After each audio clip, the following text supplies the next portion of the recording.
Қаражаттың 2,5 миллионы грант түрінде беріліп жатыр. 1,5 миллионы кредит түрінде беріліп жатыр. Долбордың алқағында азыркы күндө 2018 жылы атайын техникалар сатып алды. 229.000 евроға. Мына жерде 3 техника бар.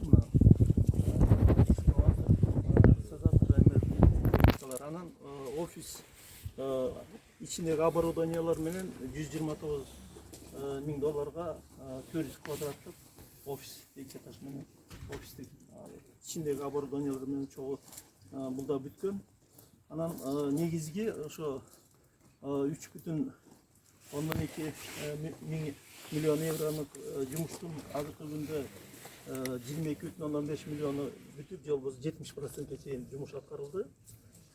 Негизинен Соромошар берде 40 километр ошо 2000